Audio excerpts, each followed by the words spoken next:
देखिए, कई बच्चों को जो है कि बेलन का सूत्र याद करने में दिक्कत होता है। तो सबसे पहले देखिए कि ये हमारे पास एक पेपर है, ये कैसा आकार में है? ये है आयताकार आकार में, ठीक है।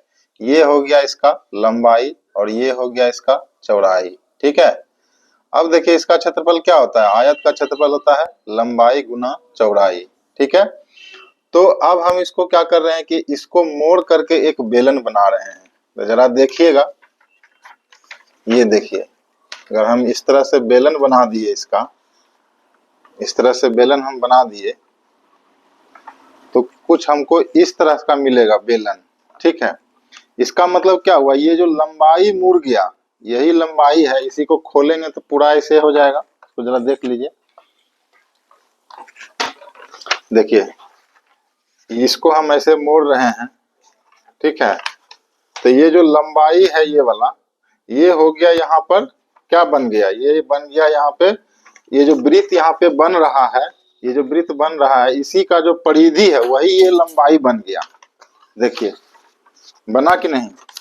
जरा देखिए, ये जो है, ये लंबाई जो है यहाँ पर वृत्त का परिधि बन गया, ठीक है। और ये जो चौड़ाई है, ये इसका ऊंचाई रह गया, ठीक है। तो क्षेत्रफल क्या होता है? क्षेत्रफल होता है लंबाई इंटू चौड़ाई। लंबाई क्या बन गया था? लंबाई बन गया था इसका परिधि। ये जो वृत्त यहाँ पे बना है, ये जो वृत्त यहाँ पे बना है, ये वाला, ठीक है, इसका परिधि बन गया। तो परिधि का क्षेत्र, परिधि का फॉर्मूला क्या होता है? 2πr होता है ना, ये 2πr होता है ना। और यहाँ ये जो इसका है, इस सेंटर है, ये त्रिज्या है इसका। ये जो वृत्त है इसका, ये वृत्त है, ठीक है, ये वाला, इसका त्रिज्या मान ये r है यहाँ से। तो इसका जो होगा कितना होगा परिधि? ये परिधि होगा 2πr, होगा कि नहीं? और यही तो लंबाई बन रहा था, ये वाला बन रहा था कि नहीं? इंटू चौड़ाई, चौड़ाई की जगह पे ये क्या बन गया था? ये हाइट अब इसका हो गया, ये हाइट हो गया। तो देखिए 2πr इंटू h, ये हो गया आपका बेलन का क्षेत्रफल, ठीक है। लेकिन यह जो क्षेत्रफल हुआ, ये सिर्फ इस पृष्ठ का हुआ, इसको कहेंगे हम वक्र पृष्ठीय क्षेत्रफल, ठीक है। इसको क्या कहेंगे? वक्र पृष्ठीय क्षेत्रफल। अब देखिए, इसमें अगर हम दोनों ही वृत्त का भी जोड़ दें, एक ये वृत्त है और ये एक नीचे वृत्त है, ये दोनों वृत्त का भी हम इसमें क्षेत्रफल जोड़ दें तो हो जाता है संपूर्ण पृष्ठीय क्षेत्रफल, ठीक है। तो वक्र पृष्ठीय पहले से हमको है 2πrh, और हमको देखिए दो गो वृत्त है, तो वृत्त का क्षेत्रफल क्या होता है? पायर स्क्वायर, नीचे वाला का।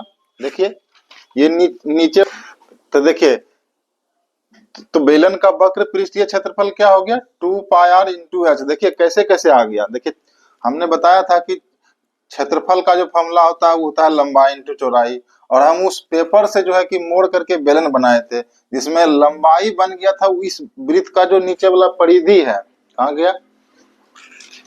ये जो परिधि है, ये बन गया था उसका लंबाई। तो उस लंबाई की जगह पर क्या हो गया? 2πr, और ये जो चौड़ाई था इसका, वो बन गया था हाइट। तो 2πr इंटू h, ये हो गया बेलन का वक्र पृष्ठीय क्षेत्रफल। अब देखिए, अगर हमको पूछेगा कि संपूर्ण पृष्ठीय क्षेत्रफल क्या होगा, तो यहाँ भी एक ढक्कन है वृत्त वाला और यहाँ भी एक ढक्कन है वृत्त वाला, ये दोनों को भी जोड़ देंगे तो हो जाएगा संपूर्ण पृष्ठीय क्षेत्रफल, ठीक है।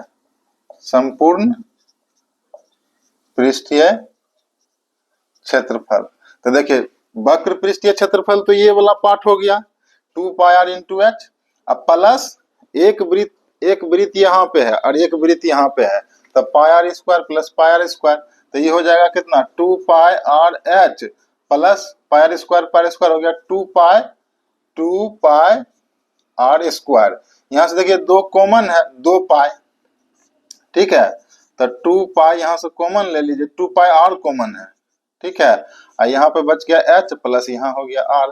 तो ये जो हो गया, ये हो गया संपूर्ण पृष्ठ का क्षेत्रफल, यानी बेलन के संपूर्ण पृष्ठ का संपूर्ण पृष्ठीय क्षेत्रफल हो गया ये बेलन का, ठीक है।